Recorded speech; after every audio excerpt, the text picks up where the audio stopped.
What's going on, everybody, and welcome back to Generation Zero. For today, we'll be answering the age-old question: what is the best assault rifle in the game? Is it the AG-5 with its high accuracy, the AG-4 with its recently buffed damage, or the AI-76 with its burst fire capability?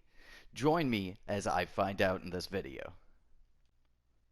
So this here is my third installment in my weapon tier list videos, and if you guys haven't yet, definitely check out my video on sidearms in the game and my video on SMGs in the game.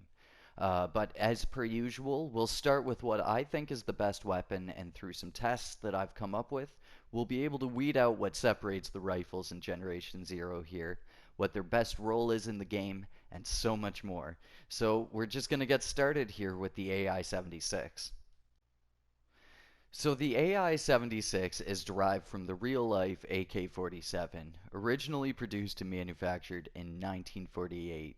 The AK is one of the most easily recognized automatic rifles, as after 7 decades of use, it still remains one of the most popular weapons in the world due to its reliability under harsh conditions, its cheap costs, and its ease of use. Approximately 100 million of the world's guns are AKs, and around 3/4 of that are the 47 model specifically. And in Generation Zero, it's likely the first special battle rifle that you'll come across in the game. So first things first, let's talk about the attachments. The barrel extension is the first attachment we'll talk about here today. And what the barrel extension does is it increases the velocity of your projectile, the bullet in this case, increasing the speed at which the bullet gets to the target, allowing your gun to fire further and with a little bit more power and carry through on the bullet, because damage drop off is a thing in Generation Zero, and you really notice it come into play when you start getting up to the assault rifles. Um, so I've also, for today's video, come up with a pretty good way of testing that and figuring that out. Um, Next up, you're also able to attach a silencer to the barrel, and as per usual, we'll wind up testing the silencers with our final weapon today. For optional sights, you only have the 2x ACOG sight, which is a bit of a downgrade in comparison to the other rifles where you can attach more sights to your gun, kind of improving its utility, especially over further ranges. Um, it also comes with an extended magazine carrying 43 bullets in total. Pretty large magazine to utilize this weapon's 3 firing modes: semi-auto, full auto, and burst fire. We'll be testing all 3 of those methods during today's video, and we'll also kind of compare them against the other rifles. So the stats for the AI-76 are a 6 for damage, an 11 for handling, and a 10 for the rate of fire, but we'll be doing some tests here that go a little bit more in depth than these simple stats. If you've seen my other videos, you know what's up next. We'll be finding out our rounds per minute and the accuracy of this gun. So to find out our RPM, we'll fire as many bullets as we can in the span of a minute and subtract the initial count from the final ammo count to figure out the RPM. And to figure out the accuracy, we'll do a simplified target test, firing all the rounds in a single mag, scoring them, multiplying by 10, and then turning that fraction into a percentile so it's easier to understand. So let's get into these tests here.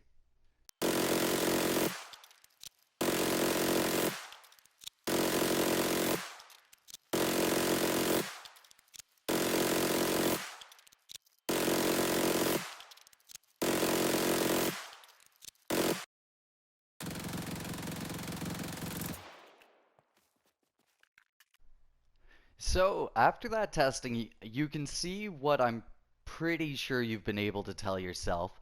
The AI has some serious recoil that will probably be its biggest downfall. Its rate of fire was also a lot slower than I expected too, probably due to the flashy reload animation. But the AI does have something in specific that the other rifles don't have, which is burst fire, and this might be the thing that pulls the AI through. So let's do that special test that I had talked about earlier.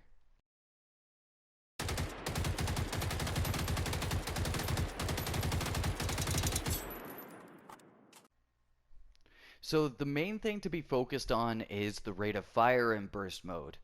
This thing was emptying its magazine in like just under 7 seconds. And as well, the main thing that I tested was the range of the burst fire's scatter, which I'm sure you could see in that little video there was really erratic. But in the end, only about 40% of my shots fell inside the black rings, and less than 5% of the shots made it into the red ring. So the recoil coupled with the wild spread makes burst fire less of an optimization and a bit more of a waste of ammo for the AI-76. Though I guess we'll only really be able to tell burst fire's true potential when we get to the combat testing at the end of the video here today. But truth be told, I'm actually genuinely disappointed in these results as I favor the AI for its look, its sound, and its general feel in the game. But obviously, none of that compares to its rough performance here. So we're kind of starting the bar low here today, folks. But next up, we'll look at the Automat 4. So the Automat 4 is likely the first battle rifle you'll actually find in this game. It's a great introduction to the higher power weapons in Generation 0. The Automat 4 is another great weapon of Swedish design, and it's based off of the AK-4 or the Automat Carbon 4. A little bit of trivia for this weapon is it was manufactured by the same company, Carl Gustaf Sads, that manufactured the M46 we talked about in the last video. As well, this would be fun to see come into the game potentially, but all of the Automat Carbon 4s were outfitted to mount the M203 grenade launcher in real life. So it'd be kind of cool just to see an under the barrel grenade launcher come to the game specifically for the Automat 4 to further boost this weapon's utility. This was also the Automat Carbon 4 was the standard service rifle of the Swedish military from 1965 to 1985. Now, for the Automat 4 in game, you get pretty much the same array of attachments as what you got for the AI-76. When you get to the Automat 4 here, you're able to attach a silencer or an extended barrel onto it. But the major difference is you're able to attach a couple different types of scopes to the Automat 4. You're able to attach the 1x4 scope and the 4x8, which means that this might potentially wind up being the better DMR rifle for that. We'll test that out properly later on in this video.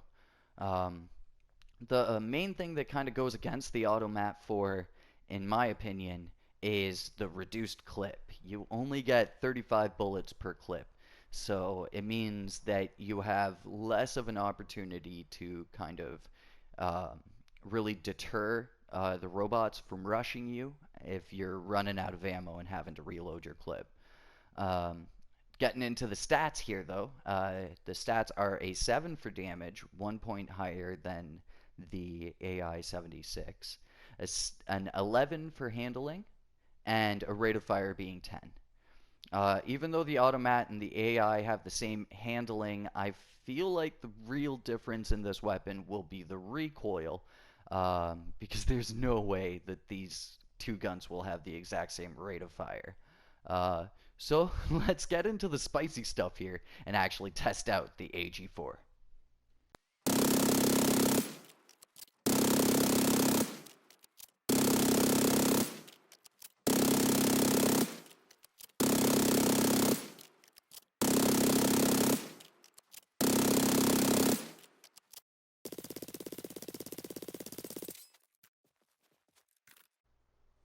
Alright, so after that, we could figure out a whole bunch of stuff. As I expected, the accuracy is much higher than the AI 76, scoring an 88.5% versus the 68% from the AI 76. But the noticeable thing was the rounds per minute, and it wound up being much lower than the AI 76, simply due to the fact that the clip was so much smaller. That decrease in bullets, even though the gun wound up shooting potentially a little bit faster, was not able to shoot out as many bullets in the same span of time, just simply due to the fact that it only had 35 bullets to shoot per clip. The scope and the slightly higher damage per shot could make this more viable as a long range rifle, but we'll have to see how that all compares when we get to the combat side of testing. So now let's talk about the last gun of the day, the Automat 5. So for the AG5, it would be simple to assume this weapon is the exact same thing as the 4, but better just because it's one number higher. But you'd be entirely wrong in assuming that. The AK-4, or Automat Carbon 4, was Sweden's reinvention of the G3 by Heckler and Koch, whereas the Automat Carbon 5 was a reinvention of the FNC made by FN Herstal.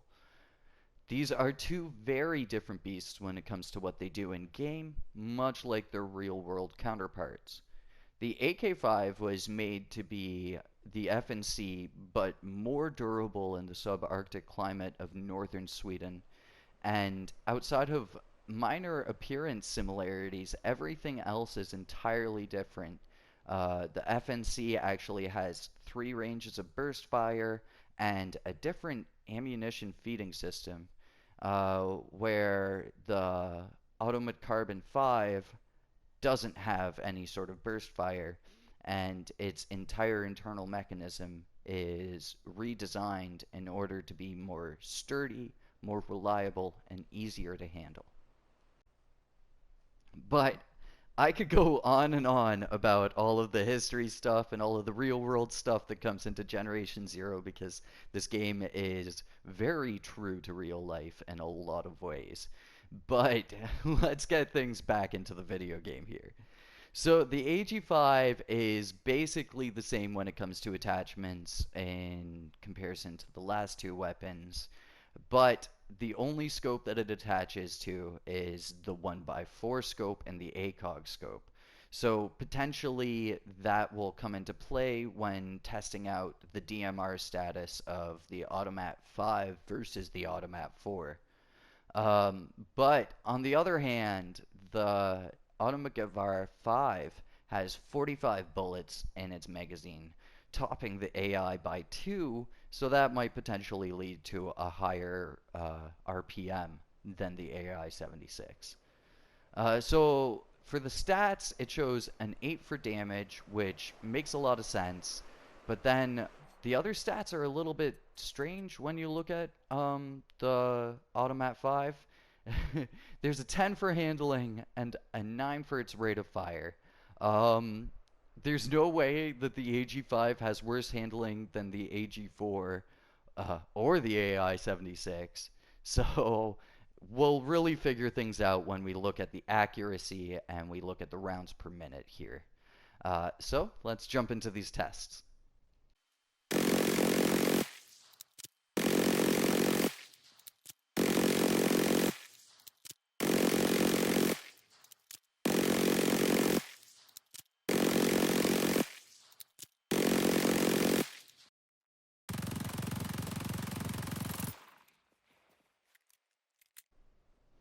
And exactly as I thought, the AG5 is ridiculously accurate. So there's got to be something up with the in-game stats not showing things correctly, or maybe there's more of those hidden values that come into play for the Automat 5 versus the other two rifles. But in the end, the AG5 is faster and more accurate than both of the other assault rifles. Though, again, coming back to the scope, its inability to equip a larger scope and its lack of a burst fire in comparison to the AI-76 leaves the other guns at their own advantages against the Automat 5 when it comes to specializing the weapons. We'll see now, though, if raw accuracy and the fire rate will make this gun better, or if its lack of any specialty will be its shortcoming. So now let's get into the combat test. We're going to ditch Torsberga Fort this time, and we're just going to see how well each of these guns does against each set of enemies in the game. And then after that, we're going to do a quick range test to see which serves as the best DMR. So with the range test, I'll be able to kind of calculate roughly the damage drop-off based on attacking the same robot with similar components. So, let's get into the combat test now.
that's a lot of combat footage for us to go over, but I'm going to kind of break things down really quickly and really cleanly here.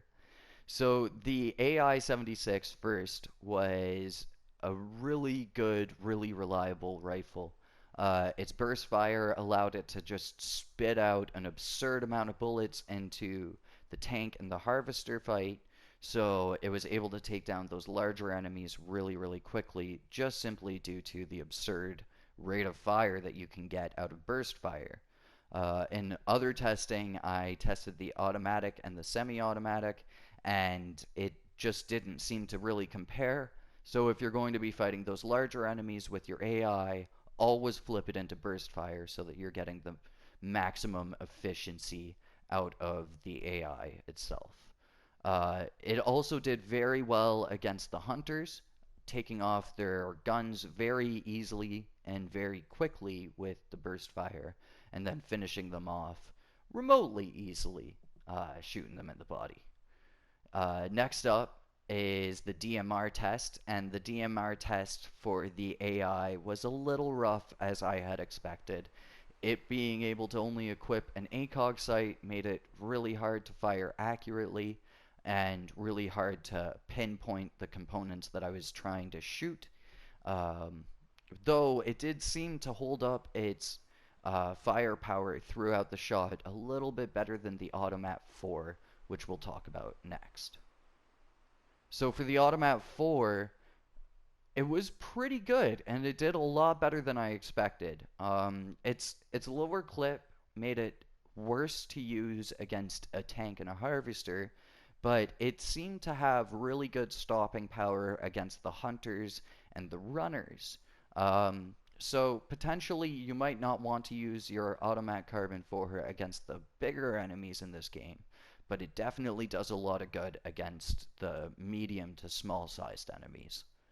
And when it came to the DMR test, it it did pretty good, but it seemed to have a harsh damage fall off.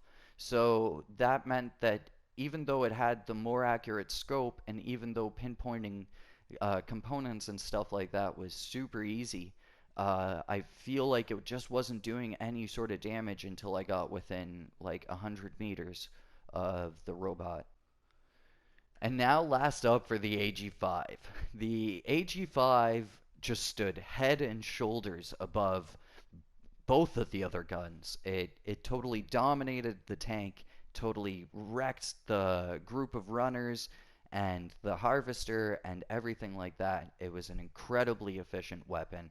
And I think that this is the first time we've actually come to a definitive best weapon in these weapon tier lists. Um, the AG5 is just a crazy overpowered gun in this game. You can train your shots on components and weak parts so easily with it.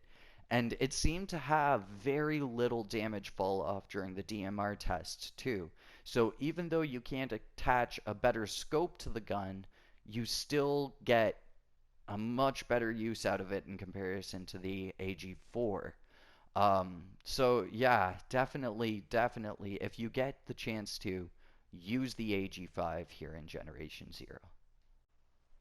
And as well, when it came to the hunters, the AG5 was able to take them down incredibly quickly. After I took off their gun, they would go down after like maybe 10 bullets or something like that. So the extra 2 points of damage that the AG5 gets over the AI-76 really comes into play when it comes to fighting hunters. So I think that that does that for this massive testing video. This was a huge effort and has taken me probably about 5 days now to put together entirely. But hopefully you guys all enjoyed this. Hopefully you learned something from this. Again, if you haven't watched my other videos on weapon tier lists, definitely check them out and, get your learn on. And thank you so much for watching. Like and subscribe if you haven't, and I will catch you guys on the next one. Until then, peace.